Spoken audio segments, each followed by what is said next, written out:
आप सभी भाई बहनों का आध्यात्मिक ज्ञानात्मक चैनल की ब्रह्म मुहूर्त ज्ञान उपदेश कक्षा में एक बार फिर स्वागत है। आज की चर्चा का विषय है आदर्श या भोग। देखिए, आदर्श एक सात्विक स्थिति है और भोग एक संसारी स्थिति है, या यूं कहो कि माया के राजसी स्थितियां हैं। यानी कि रजोगुण के कारण जो आपके मेरे पांच भोग्य विषयों में रुचि लोलुपता बनी रहती है, उन स्थितियों को दर्शाया। हालांकि देखिए, इस भोग में हमने देखिए एक तामसी स्थितियों को नहीं रखा, और उसके नीचे ही हमने देखिए तीन शरीरों का जिक्र किया: स्थूल शरीर, सूक्ष्म शरीर और कारण शरीर। देखिए, सर्वप्रथम आज की वीडियो का जो हमने आदर्श जो नाम रखा है, ये आदर्श का अभिप्राय जिसके फलस्वरूप आप समाज में अपने जीवन का एक आदर्श यानी कि एक उदाहरण प्रस्तुत करें। कभी कभी कहते हैं ना कि आपके जीवन के आदर्श कौन है, यानी कि आप किन से प्रेरणा लेते हो। तो ठीक इसी तरह आपका मेरा जो मनुष्य जीवन है, समाज में एक सही संदेश देने के लिए मिला है, ताकि आपका स्वयं का जीवन भी एक आदर्श बने। आदर्श का अभिप्राय देखिए सादा जीवन उच्च विचार से है, यानी कि आपका हमारा जो मिला हुआ जीवन है वो एक मर्यादित हो, अनुशासित हो, संतुलित हो, व्यवस्थित हो। व्यवस्थित का अभिप्राय क्या है कि आपका हमारा उठना बैठना, चलना फिरना, पहनावा, खान पीन, सब चीज एक मर्यादा में होनी चाहिए। जबकि मनुष्य इन सभी स्थितियों को यदि महत्व नहीं देता, देखिए आपके हमारे जीवन में ये जो स्थूल शरीर, सूक्ष्म शरीर और कारण शरीर की स्थितियां हैं, जब तक आप और हम इन तीन स्थितियों को ही समझते नहीं है। देखिए, हमने तीन शरीरों के नीचे ही हमने तीन अलग अलग स्थितियों में उनके कुछ प्रतिशत द्वारा उनके कुछ एक स्थितियां समझाने का एक प्रयास करने जा रहे हैं। अब आदर्श का मतलब क्या है? ये कार्य शरीर की स्थिति से जुड़ा है। आदर्श का अभिप्राय एक सात्विक स्थिति से है, यानी कि जब तक आपके हमारे कार्य शरीर में आध्यात्मिक उन्नति की स्थितियां या दरवाजे नहीं खुलते, तब तक आपका हमारा जीवन आदर्श माना नहीं जाता। यानी कि जब तक आप और हम शुभ संस्कार कारण शरीर में बनाना आरंभ नहीं करते, और शुभ संस्कार बनाने के लिए तो देखिए सर्वप्रथम आपको हमें स्थूल शरीर के स्तर पर ही श्रद्धा पूर्वक सत्संग करना अनिवार्य है। ब्रह्म मुहूर्त में उठना आपके हमारे जीवन की एक प्रथम एक स्थिति है। और यदि आप और हम सत्वगुण का संग ही नहीं करते, केवल रजोगुण और तमोगुण में ही छलांगे लगाते हैं, देखिए आज आपके हमारे जीवन में ये जो 24/7 विषय भोगों की जो घंटियां दिन भर बजती रहती हैं, सातों दिन 24 घंटे बस एक ही चिंतन है विषय भोगों का। ये 5 विषय भोग के गंध, रस, रूप, स्पर्श, शब्द, इन 5 भोग्य विषयों को ही हम बड़े सरल शब्दों में 5S यानी कि सुख, सुविधा, स्वाद, सम्मान, सत्ता से जोड़ते हुए बात की सरल स्थितियों पर कुछ प्रकाश डालते हैं, ताकि आपका हमारा जीवन किस दिशा की ओर जा रहा है आपको हमें मालूम होना चाहिए। देखिए, यदि परमात्मा को पाने का आपका हमारा लक्ष्य ही नहीं है, तो निश्चित रूप से संसार को भोगने का, संसार को भोगते भोगते ही मनुष्य संसार को छीनने की एक प्रवृत्ति बना लेता है। यानी कि जब उसके भोग विषय अमर्यादित हो जाते हैं, तो फिर वो छीना जपटी। देखिए, जब आपके हमारे भोग विषय अमर्यादित होते हैं, भोग बढ़ते जा रहे हैं, दिनचर्या बिगड़ती जा रही है, सत्संग की स्थितियों का अभाव होता जा रहा है, तो निश्चित रूप से आपके हमारे जो कर्म है वो गलत दिशा में जाते हैं। जबकि कर्म फल सिद्धांत की स्थितियां कहो, वो तो आपके हमारे ऊपर हर्षण लागू रहती है। उस सभी स्थितियों में यदि आपका हमारा कर्माशय ही बिगड़ता जा रहा है, तो फिर कार्य शरीर में वो सात्विक स्थितियां बन नहीं पाती। यानी कि जब तक ये कारण शरीर में शुभ संस्कार यानी कि कर्म योग, ज्ञान योग, भक्ति योग की स्थितियां बनना आरंभ नहीं होती, तो तब तक आपके हमारे जीवन में कोई आध्यात्मिक उन्नति के दरवाजे नहीं खुलते। जब आपके स्वयं ही अपने जीवन में आध्यात्मिक उन्नति के दरवाजे नहीं खुलते, तो आप समाज में भी अन्य मनुष्यों के लिए कोई आदर्श स्थापित कर नहीं सकते।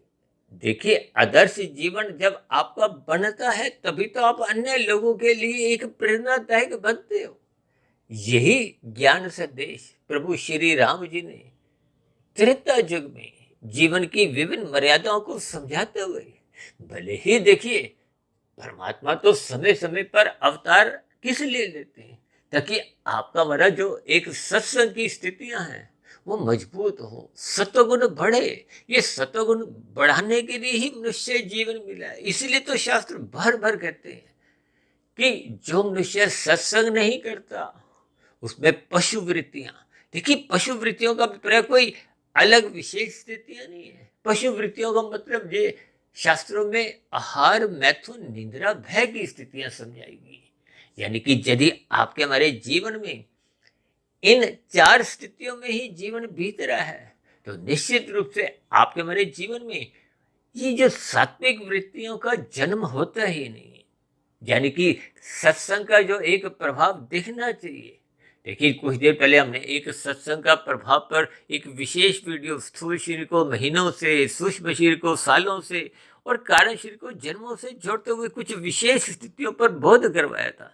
क्योंकि अक्सर देखिए, समाज में सत्संग पर चर्चाएं तो बहुत होती हैं, धर्म के ऊपर बहुत सी चर्चाएं होती हैं, लेकिन इन सभी स्थितियों को जब तक आप और हम प्रकृति के 3 गुणों से और 3 गुणों से ही संबंध रखते हैं, आपके मेरे 3 शरीर, स्थूल शरीर, सूक्ष्म शरीर, कारण शरीर, इन शरीरों में आप किस शरीर को अधिक महत्व देते हो? देखिए, स्थूल शरीर तो जन्म मरण की स्थितियों से साथ बंधा हुआ है, और स्थूल शरीर को भगवान श्री कृष्ण जी ने गीता में एक रथ की संज्ञा देते हुए इसकी महत्ता समझाई है। यानी कि मनुष्य जीवन पाकर आपको हमें अपने मिले हुए जीवन में इस स्थूल शरीर को एक रथ के समान एक प्रयोग में लेना है, यानी कि सात्विक जीवन जीना है, यानी कि अपने कारण शरीर को शुद्ध करना है। क्योंकि कारण शरीर को आप जितने जितने अनुपात में शुद्ध करोगे, फिर उतने उतने अनुपात में आत्मा का जो एक ज्ञानमय स्थिति है। देखिए, आत्मा तो एक स्वाभाविक ज्ञान स्वरूप सत्ता है। ज्ञान स्वरूप सत्ता का अभिप्राय, ज्ञान उसका एक दिव्य गुण है। और यदि आपकी हमारी स्थिति ज्ञान में रहती नहीं है, तो इसका अभिप्राय क्या है कि आपकी फिर जीवन में आनंददायक स्थितियां का बनना असंभव है। क्योंकि आनंद स्वरूप सत्ता तो भगवान है। जिस आनंद को एक साधारण मनुष्य संसार में ढूंढता है, वो संसार तो देखिए एक माया का बना है। माया का अभिप्राय क्या है? ये पदार्थों की दुनिया है, और पदार्थों का एक अलग अलग स्वभाव है। देखिए, कोई भी पदार्थ आपको सदा के लिए सुख नहीं देता। इसीलिए तो माया को, प्रकृति को एक द्वैतमय स्थिति से जोड़ा जाता है। सुख के साथ दुख जुड़ा रहता है। लेकिन जब आप सुख को पकड़ते हो, तो उसके साथ ही जो छिपा हुआ दुख है वो आपको में नजर नहीं आता। नजर किस लिए नहीं आता? क्योंकि आपको में सत्संग की एक मन बुद्धि के स्तर पर न्यूनता बनी हुई है। ज्ञान का दीपक बुझा हुआ है। तो जब ज्ञान का दीपक बुझा होता है, तो उसके भीतर की जो एक स्थिति है, यानी उसके भीतर के जो दर्शन है, देखिए, जब तक आप संसारी विषय भोगों को, यानी कि संसारी विषय भोगों का अभिप्राय ये एक दृश्यों की स्थितियां हैं। ये 5 भोग्य विषय, गंध, रस, रूप, स्पर्श, शब्द, देखिए ये सब तामसी स्थितियां हैं। और आपका हमारा तो शरीर भी तामसी है। ये पृथ्वी, जल, अग्नि, वायु, आकाश का बना है। इसकी निर्माण प्रक्रिया माता के गर्भ में 9 माह 9 दिन में एक पूर्ण स्थिति में पहुंचती है। और उसके बाद की स्थितियां तो देखिए, शिशु काल, फिर बचपन अवस्था, फिर 10-12 साल के बाद किशोर अवस्था आरंभ हो जाती है। रजोगुण की स्थितियां बनने लगती हैं, और युवावस्था में आते आते रजोगुण एक विकसित हो जाता है। स्त्री पुरुष का आपसी आकर्षण एक कर्मबद्ध तरीके से जगने लगता है। इसलिए तो शास्त्रों में रजोगुण को स्त्री पुरुष के आपसी आकर्षण से भी जोड़ा गया है।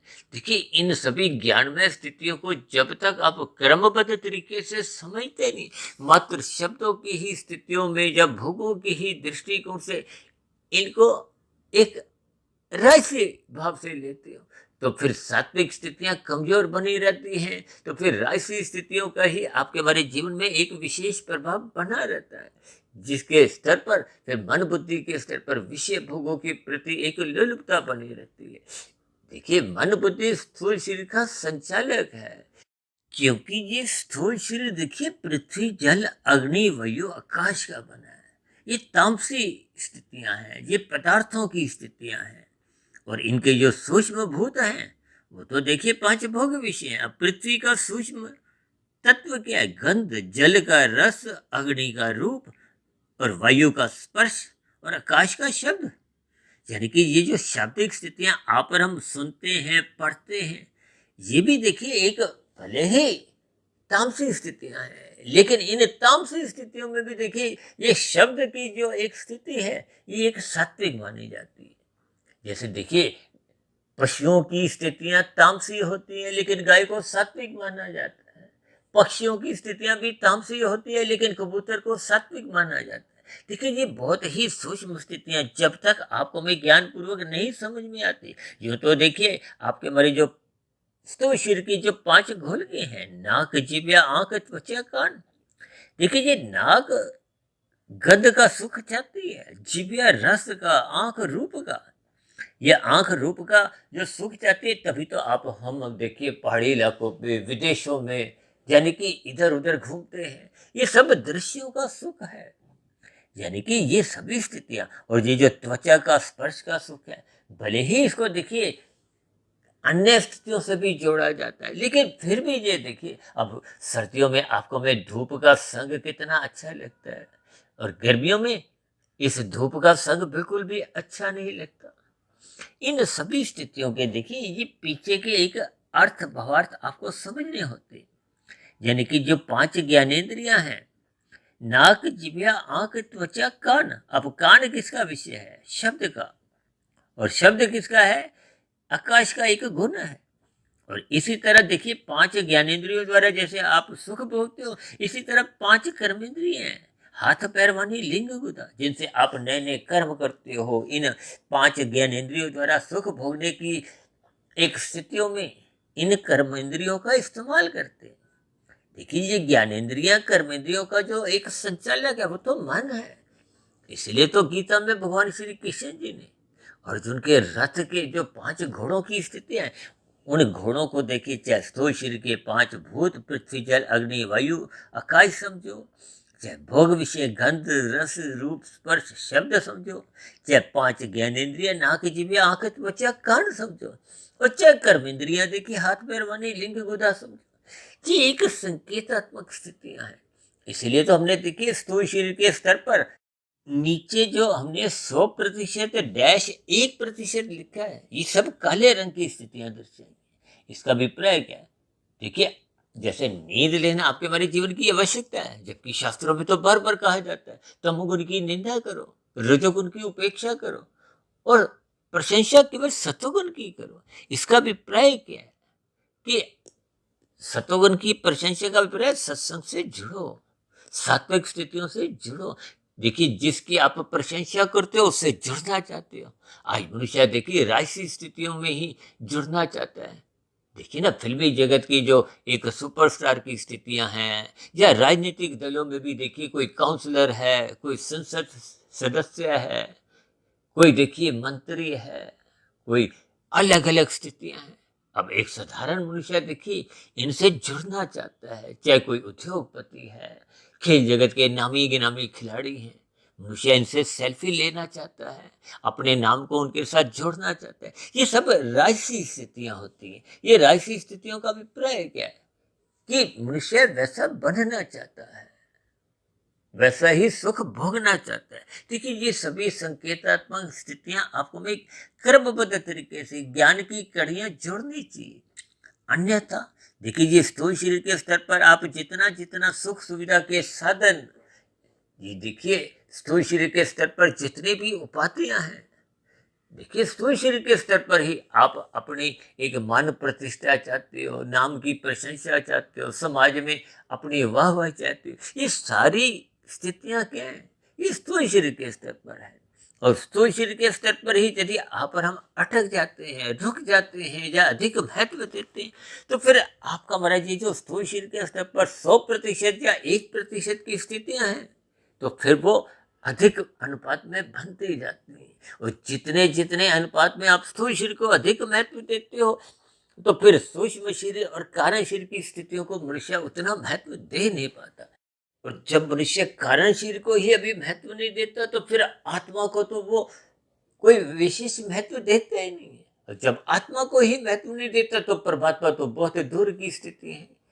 ये सभी स्थितियां देखिए क्रमबद्ध तरीके से आपको हमें समझनी चाहिए। अब मुझे ध्यान आ रहा है, तकरीबन 3-4 वर्ष पहले हमने एक बार एक वीडियो प्रसारित किया था, जिसमें हमने स्थूल शरीर को बहुत बड़ा, उसके नीचे सूक्ष्म शरीर, कारण शरीर, आत्मा, परमात्मा, जिसमें हमने परमात्मा की बहुत ही एक निम्न स्थिति दर्शाई थी।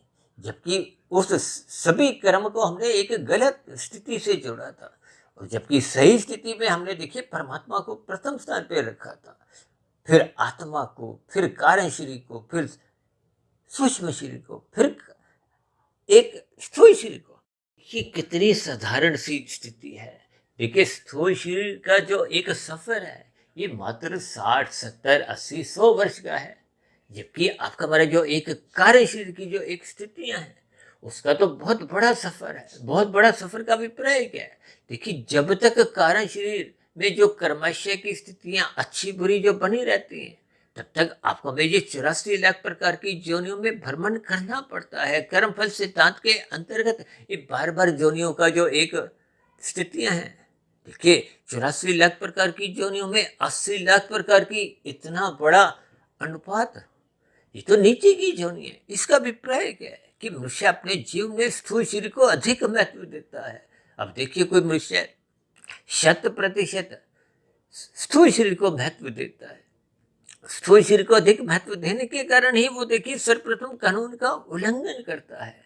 अक्सर हम बार बार कहते रहते हैं, लाल बत्ती पे रुको, हरी बत्ती पे ही चलो, ताकि दूसरों की एक जो हरी बत्ती का आप सम्मान करो। हम तो भर भर कहते हैं अपने कर्तव्य कर्म का पालन करो। हम धर्म को देखिए धारण करने की उस स्थिति विशेष से जोड़ते हैं, ताकि आप अपने कर्तव्य कर्मों को ईमानदारी से प्रसन्नता पूर्वक निभाओ। तो फिर आपका हमारा कानून का भी पालन होता है, शास्त्र संगत स्थितियां भी आपके हमारे मन बुद्धि के स्तर पर बनने लगती है, जिसके फलस्वरूप कारण शरीर में सात्विक स्थितियां बनती हैं। सात्विक स्थितियां जब मजबूत होती हैं, तो फिर धीरे धीरे कर्म योग, ज्ञान योग, भक्ति योग की स्थितियां उत्पन्न होती। यही तो आपके हमारे जीवन की एक शुद्ध कमाई है। लेकिन इन सभी स्थितियों को जब तक आप क्रमबद्ध तरीके से समझते नहीं, यदि आप महत्व ही स्थूल शरीर को 100% देते हो, जो कि कल युग में एक साधारण स्तर पर देखा ही जाता है, कोई 90% महत्व दे रहा है, कोई 95%, कोई 100%, तो फिर ऐसी ऐसी स्थितियां ही फिर वो मन बुद्धि के स्तर पर, कार्य शरीर के स्तर पर उनका एक प्रभाव या कर्मशय या संस्कार की स्थितियां बनने लगती हैं। और ये जो स्वर्गों की, नरकों की जो एक स्थितियां हैं, अक्सर देखिए शास्त्रों में स्वर्गों द्वारा पुण्य कर्म करने की एक प्रेरणा दी जाती है, और नरकों का भय दिखाते हुए पाप कर्मों से रोका जाता है। देखिए वेदों में ये सभी स्थितियों पर विस्तार से क्रमबद्ध तरीके से समझाया गया है। ये करो, ये मत करो। बस ये साधारण सी स्थितियां जब तक मनुष्य को समझ नहीं आती, देखिए ये प्रकृति एक अंतहीन प्रक्रिया है। ये निरंतर इसमें जो गुणों का एक बहाव है। देखिए शाम को सूर्य के ढलते ही तमोगुण की स्थितियां होती हैं। उस तमोगुण की स्थितियां एक मौनात्मक स्थितियों से अक्सर हम जोड़ते हैं। उन स्थितियों का यदि आप अधिक संग करते हो, तो निश्चित रूप से विषय भोगों में आसक्ति बढ़ने लगती है। आज मनुष्य रात को 10 बजे, 11 बजे तक नहीं, 12 बजे, 1 बजे, 2-2, 3-3 बजे तक जगते रहते हैं। आजकल तो ब्याह शादियों में भी कुछ ऐसी ही स्थितियां आप और हम देखते हैं। तो फिर जिसके फलस्वरूप मनुष्य ब्रह्म मुहूर्त में, देखिए ब्रह्म मुहूर्त समय विशेष का अभिप्राय क्या है? सूर्य निकलने से पूर्व के 2 घंटे 40 मिनट की स्थिति। देखिए कुल 24 घंटे हैं, 3 गुण नित्य बने रहते हैं, तो तीनों गुणों के हिस्से में 8-8 घंटे का समय आता है। और शास्त्र तो बार बार कहते हैं तमोगुण की निंदा करो। यह निंदा करने का अभिप्राय उस समय विशेष में आप सो जाओ। देखिए आपके हमारे शरीर को भी आराम चाहिए। अब तमोगुण को पदार्थों से, नींद से, आलस्य से जोड़ा जाता है। अब मनुष्य इन सभी मौनात्मक स्थितियों में ही जगा रहता है, जिसके फलस्वरूप वो ब्रह्म मुहूर्त में उठ नहीं पाता। तो फिर उसकी सात्विक स्थितियां मजबूत बन नहीं पाती। यानी कि जब सत्संग की न्यूनता होती है, सात्विक स्थितियां उसके जीवन में बन नहीं पाती, कार्य शरीर में शुभ संस्कार पहुंच ही नहीं पाते। देखिए जब स्थूल शरीर के स्तर पर ही बात आपको में समझ नहीं आती, यानी कि स्थूल शरीर के स्तर पर ही यदि आपका हमारा महत्व विषय भोगों को है, तो फिर श्रद्धा पूर्वक सत्संग तो आरंभ ही नहीं होता। तो फिर ऐसी स्थितियों में यदि सत्संग होता हुआ दिखाई देता है, जो कि संसार में अक्सर कुछ ऐसी ही स्थितियां देखने को मिलती हैं। भले ही लाखों करोड़ों मनुष्य इन सत्संग की स्थितियों में बैठे हुए सुनते हुए आपको में नजर तो आते हैं, लेकिन संसार में जब कर्तव्य कर्मों की बातें आती हैं तो मनुष्य अपने कर्तव्य कर्मों का पालन नहीं करता। देखिए इन सभी स्थितियों को अन्यथा में न लेते हुए इनसे आपको भी कुछ सीख लेनी है। सीख लेने के लिए तो शास्त्र बार बार कहते हैं सत्संग करो। जो मनुष्य सत्संग नहीं करता उसमें पशु वृत्तियां पनपने लगती, और पशु वृत्तियां पनपते पनपते आपके हमारे व्यवहार में दिखने लगती। तभी तो आपका हमारा स्थूल शरीर बिगड़ने लगता है। आज देखिए ना, अस्पतालों की स्थितियां अधिक से अधिक बनती जा रही हैं। आपके हमारे घरों के आसपास दवाइयों की दुकानें, यानी कि केमिस्ट की दुकानें बढ़ती जा रही हैं। इसका अभिप्राय क्या है कि आपके हमारे भोग विषय बिगड़ते जा रहे हैं, अमर्यादित होते जा रहे हैं। और जो स्थूल शरीर के स्तर पर एक व्यायाम की स्थितियां हैं, क्योंकि सुख सुविधा के साधन बढ़ते जा रहे हैं, जिसके फलस्वरूप आपके हमारे स्थूल शरीर के स्तर पर रोग की स्थितियां बढ़ती जा रही हैं। देखिए इन संकेतों को आपको हमें ज्ञानपूर्वक समझना चाहिए। अभी मुझे ध्यान आ रहा है, तकरीबन 3 वर्ष पहले हमने स्वस्थ स्थूल शरीर की कसौटी के ऊपर भी एक वीडियो प्रसारित किया था, जिसमें वात कफ पित्त प्रकृति के 3 गुणों की स्थितियों से विशेष स्तर पर जोड़ते हुए बात की गहराइयों पर कुछ एक व्याख्या रखी थी। देखिए इन सभी स्थितियों के स्तर पर आपको में ज्ञान पूर्वक चिंतन करना चाहिए। स्थूल शरीर को मात्र उतना ही महत्व देना है कि आपके हमारे स्थूल शरीर की अवस्थाओं की पूर्ति हो, 1%, 2%, 5%। और इसी तरह ये जो सूक्ष्म शरीर की स्थितियां हैं, इनको भी देखिए एक सीमा तक, इसलिए हमने देखिए ये राशि स्थितियों में 10% की स्थितियां लिखी है। यानी कि आपके हमारे जीवन में देखिए उमंग उल्लास एक स्थितियां बनी रही, लेकिन ये एक मर्यादा के स्तर पर। आज देखिए लोगों का जो जन्मदिन की स्थितियां हैं वो राशि से तामसी बनती जा रही है। इसी तरह शादी की सालगिरह की स्थितियां, देखिए जब तक मनुष्य का सतोगुण विकसित नहीं होता, यूँ तो देखिए बचपन अवस्था लगभग 10-12 वर्ष तक तो प्रकृति का तमोगुण प्रधान होता है। मनुष्य को भौतिक शिक्षा के प्रति भी कुछ रुचि नहीं होती, यानी कि उसका रजोगुण अभी जगता नहीं है। किशोर अवस्था से रजोगुण जगते जगते युवावस्था में पूर्ण विकसित हो जाता है, तभी तो विवाह का संस्कार रखा गया। एक बार हमने वीडियो बनाई थी ना, लिव इन रिलेशनशिप, और साथ में लिखा था संस्कार। रिलेशनशिप की हमने निंदा की थी, यानी कि स्थूल शरीर के स्तर पर कुछ असामान्य स्थितियां भोगों की ना बने, इसलिए तो ये विवाह का संस्कार रखा गया। इन सभी स्थितियों को आपको में ज्ञान पूर्वक समझते हुए अपने जीवन को एक सात्विक स्थिति में एक मजबूती लानी है। तभी तो आपके हमारे जीवन में कार्यशील में शुभ संस्कार पहुंचते हैं। देखिए जब तक श्रद्धा पूर्वक सत्संग आरंभ नहीं होता, फिर उस श्रद्धा पूर्वक किए गए सत्संग का चिंतन मनन ब्रह्म मुहूर्त में मन बुद्धि के स्तर पर करना एक अनिवार्य स्थिति है। हम तो बार बार जहां तक कहते हैं कि श्रद्धा पूर्वक किया गया सत्संग में मात्र अभी 1% की ही सफलता है। और जो मनुष्य अभी श्रद्धा पूर्वक सत्संग नहीं करते, अक्सर भोगों में लिप्त राशि मनुष्य है। देखिए तामसिक मनुष्य तो सत्संग करते ही नहीं, वो तो बहुत हल्के में लेते हैं, मजाक में भी लेते हैं। और राशि मनुष्य कुछ महत्व देते हैं। देखिए जब आप इन सभी स्थितियों को ज्ञान पूर्वक करते हो, तो आपका हमारा सत्संग मन बुद्धि के स्तर पर टिकने लगता है।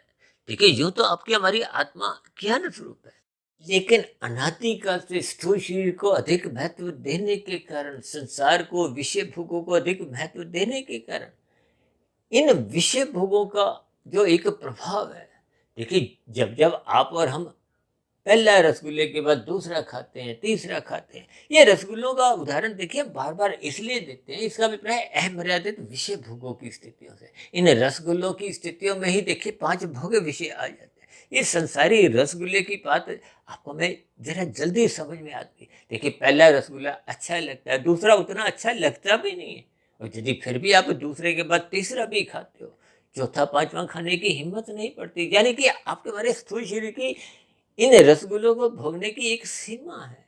ठीक इसी तरह स्थूल शरीर के स्तर पर आपके हमारे भोग विषयों को भोगने की एक सीमा है। तभी तो मनुष्य पहले इन भोग विषयों को पकड़ता है, कानून का उल्लंघन भी कर जाता है, शास्त्र विरुद्ध भी कितने पाप कर्म कर जाता है, और पकड़ के फिर भोगता है। फिर भोगते भोगते थक जाता है, फिर वो आराम करता है। आराम में भी उसको एक पछतावा भी होता है, आत्मग्लानि भी होती है। देखिए ये बहुत ही सरल स्थितियों को आपको मैं क्रमबद्ध तरीके से समझना होगा।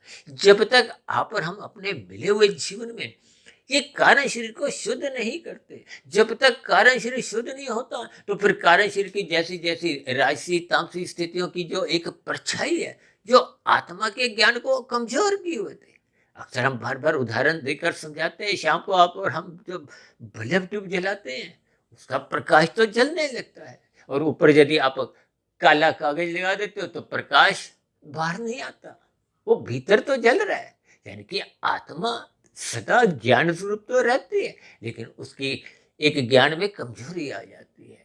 यानी कि उसका प्रकाश मन बुद्धि के स्तर पर पहुंच नहीं पाता, अज्ञानता की स्थितियां बनी रहती है। जब मन बुद्धि प्रकाशित नहीं होती, तो फिर वो स्थूल शरीर का संचालन तो देखा देखी जैसी संसार की स्थितियां बनी होती हैं।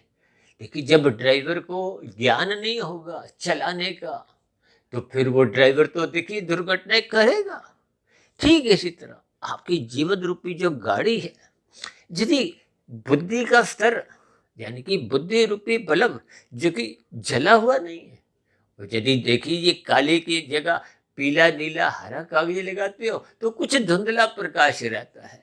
देखिए राशि मनुष्यों की बुद्धि कुछ नफी तुली ही होती है, अधिक दूरी का नजर नहीं आता। धुंधले का अभिप्राय क्या है? जैसे धुंध में आपको मैं गाड़ी चलाते समय अधिक दूरी का कभी भी नजर नहीं आता, तो आप और हम गाड़ी धीरे चलाते हैं।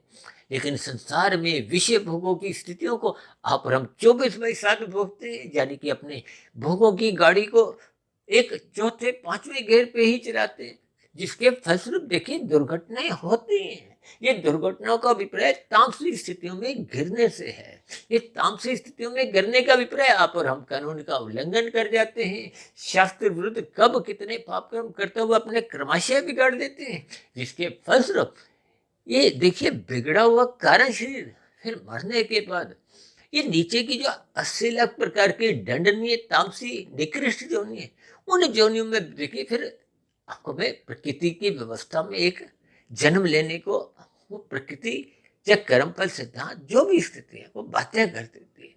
इन सभी स्थितियों को मनुष्य ज्ञान पूर्वक समझता नहीं है। देखिए इन सभी स्थितियों को हम देखिए प्रतिदिन किसी न किसी दृष्टिकोण से समझाने का एक प्रयास करते हैं, लेकिन आज हमने देखिए ये आदर्श या भोग दो शब्दों का सहारा लेते हुए ये स्थूल शरीर सूक्ष्म शरीर कारण शरीर की स्थितियों में ये जो नीचे हमने प्रतिशत की स्थितियां लिखी हैं, विशेष रूप से देखिए स्थूल शरीर 100 और 1% के बीच की स्थितियों में ही झूलता है, और इसी तरह कारण शरीर 1 और 100% के बीच की स्थितियों को आपको मैं सात्विक बनाना है, ताकि आपका मेरा मिला हुआ जीवन सफल हो, सार्थक हो। यानी कि आप और हम सर्वप्रथम पाप कर्मों से बचे, ताकि नया कोई पाप कर्मों का कर्माशय बने ही नहीं है। और इसके लिए आपको भी बुद्धि रूपी बल्ब को जगाना होता है। बुद्धि रूपी बल्ब तो तभी जलता है जब आप सत्संग करते हो, गुरु के प्रवचनों को सुनते हो, शास्त्रों का स्वाध्याय करते हो, ब्रह्म मुहूर्त में उठते हो। यदि इन सभी स्थितियों में आप और हम संलग्न नहीं होते, तो निश्चित रूप से आपका मेरा जो बुद्धि रूपी बल्ब है वो बुझने लगता है, वो राशि बनने लगता है। कमजोर बुद्धि फिर मन के स्तर पर उसको नियंत्रित कर नहीं पाती, और जब बुद्धि और अधिक कमजोर हो जाती है तो फिर मन उस बुद्धि को अपने नियंत्रण में ले लेता है। जबकि गीता में तो स्वयं भगवान श्री कृष्ण जी ने अर्जुन के 5 घोड़ों की लगाम को अपने हाथ में रखा है। इसका अभिप्राय क्या है कि आपको हमें अपना जीवन आदर्श बनाना है। आदर्श तो तभी बनेगा जब आप अपने जीवन की भागदौड़ गुरु को दे दोगे, जब आप अपने जीवन की भागदौड़ शास्त्रों को दे दोगे, जब अपने जीवन की भागदौड़ में आप ब्रह्म मुहूर्त में उठने लगोगे। देखिए, ब्रह्म मुहूर्त में उठने मत से स्थूल शरीर के स्तर पर भी आपको में स्वास्थ्य लाभ मिलता है, मन बुद्धि के स्तर पर अच्छे विचार बनते हैं। ये सभी स्थितियां आपके हमारे जीवन को व्यवस्थित करते हैं, अनुशासित करते हैं, जिसके फलस्वरूप मनुष्य का रजोगुण एक मर्यादा में रहता है और सतोगुण क्रमशः मजबूत होता है। और मजबूत सतोगुण में ही आपके हमारी परमात्मा से फिर प्रीति होने की स्थितियां बनती हैं। देखिए, ये बहुत ही एक कर्मबद्ध स्थितियां होती हैं। यदि इन कर्मबद्ध स्थितियों को आप और हम अपने मिले हुए जीवन में समझते नहीं। देखिए, अक्सर मनुष्य देखिए इन सात्विक वीडियो को आरंभ से अंत तक सुनता नहीं। इसके फलस्वरूप देखिए, जो विद्यार्थी कक्षा में बैठकर अध्यापक की बातों को सुनते नहीं, तो फिर उनका ज्ञान नपातुला ही होता है। वो अक्सर ऐसे विद्यार्थी फिर परीक्षा में फेल हो जाते हैं। ये फेल होने का अभिप्राय क्या है कि देखिए, जब आप और हम सत्संग नहीं करते, मन बुद्धि के स्तर पर सात्विक स्थितियां नहीं बनती, तो आपका हमारा स्थूल शरीर के स्तर पर ही जीवन बीतता रहता है। आप और हम कानून का उल्लंघन करते हुए कब कितने पाप कर्म भी करते रहते हैं, यानी कि कर्मशय बिगड़ता रहता है। तो फिर जैसे परीक्षा में विद्यार्थी फेल हो जाते हैं, ठीक इसी तरह आपका हमारा मिला हुआ जीवन भी कुछ फिर अधोगति की स्थितियों में जाने की संभावना प्रबल होती है। देखिए, इन सभी संकेतों को जब तक आप और हम ज्ञान पूर्वक नहीं समझते, तो फिर आपके हमारे जीवन में ज्ञान का दीपक जल नहीं पाता। इन सभी स्थितियों को आपको मैं ज्ञान पूर्वक समझते हुए श्रद्धा पूर्वक सत्संग करते रहना चाहिए। गुरु के प्रवचनों को आदर पूर्वक सुनना चाहिए, ताकि आपका हमारा शास्त्रों को पढ़ने का एक रुचि जिज्ञासा उत्पन्न हो, ब्रह्म मुहूर्त में उठने की एक जिज्ञासा निरंतर बनी रहे। ये सभी स्थितियां फिर आपको रात को जल्दी सोने पे या समय पे सोने पे एक प्रेरित करती है, जिसके फलस्वरूप आपका हमारा जीवन एक व्यवस्थित संतुलित बनने लगता है, जिसके स्तर पर फिर आपका हमारा स्थूल शरीर के स्तर पर भोग विषय बिगड़ते नहीं है। मन बुद्धि के स्तर पर सात्विक स्थितियां बनने रहने से फिर ज्ञान में स्थितियां मजबूत होती हैं। फिर कर्म योग, ज्ञान योग, भक्ति योग की स्थितियां सहज ही बनने की एक संभावना है या नींव तैयार होती है। तो फिर परमात्मा से आपकी हमारी प्रीति होने की एक स्थितियां बनती हैं। देखिए, इन सभी स्थितियों को क्रमबद्ध तरीके से आपको मैं समझना होगा, ताकि आपका हमारा मिला हुआ जीवन ये भोगों की छत्र छाया से निकलते हुए ये एक आदर्श स्थिति, एक सात्विक स्थिति की ओर अग्रसर हो। इन्हीं शुभकामनाओं के साथ चर्चा विशेष को अब यहीं विश्राम देते हैं। शाम को फिर मिलते हैं संध्या बेला ज्ञान कक्षा में। तब तक आप अपने आध्यात्मिक मित्र सुधीर भाटिया फकीर को इजाजत दें। फिर भी वीडियो संबंधित कोई बात आपको समझ नहीं आई हो, या मेरी कही गई बातें आपको तर्क संगत सही नहीं लगी हो, या कही गई बातों पर आपकी किसी भी प्रकार की कोई आपत्ति हो, शिकायत हो, तो आपके प्रश्नों का, सुझावों का और शिकायतों का नीचे दिए गए कमेंट्स बॉक्स पर सदा ही स्वागत है। और चर्चा विशेष को ध्यानपूर्वक, धैर्यपूर्वक, गंभीरतापूर्वक सुनने के लिए आप सभी भाई बहनों का बहुत बहुत धन्यवाद।